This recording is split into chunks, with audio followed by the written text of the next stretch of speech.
After you've checked to make sure the data is valid, you should review the diagnostic results. You don't need to be a vibration expert with a Fluke 810. Simply compare the results found in the report with the cited peaks and confirm the fault. At the bottom is a simplified list of the 4 common faults diagnosed by the 810. In the example report on the upper left, we see extreme compressor bearing wear.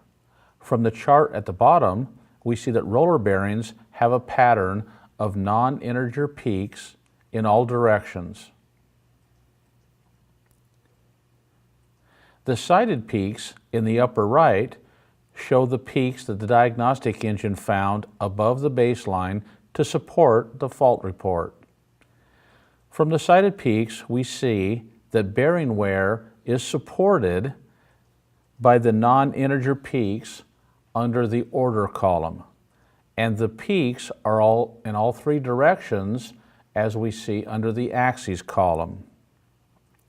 The fault was found on the compressor free end, which is supported by location 4 under the bearing column.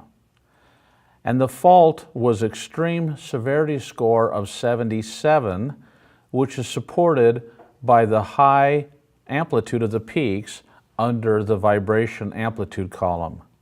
This confirms that the results are valid and we do have bad bearings. By watching the severity trend of the fault progressing over time, you'll feel more confident to make repair recommendations. Use the viewer software to export the diagnostic results to Excel. Then you can make your own custom trend graphs in Excel. In this example, we see the motor bearing wear trending very flat for months, and then it ramps up sharply, indicating pending failure and need to be replaced. You should go out to the machine, look, listen, and feel. If you don't see the fault progress over time and don't have other confirming indications of the fault, then suspect other causes: bad data, change in operational conditions, or structural resonances.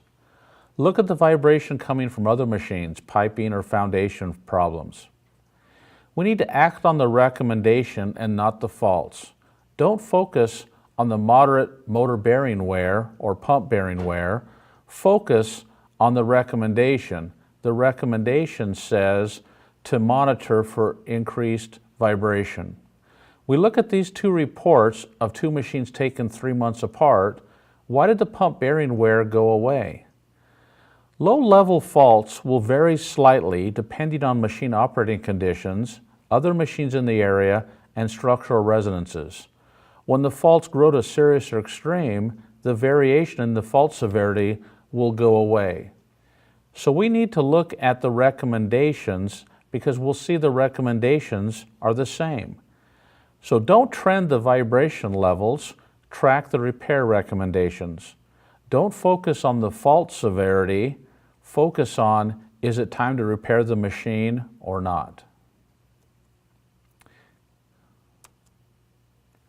After watching the fault go from slight to moderate to serious to extreme, you're now ready to schedule the machine to be torn down for repair.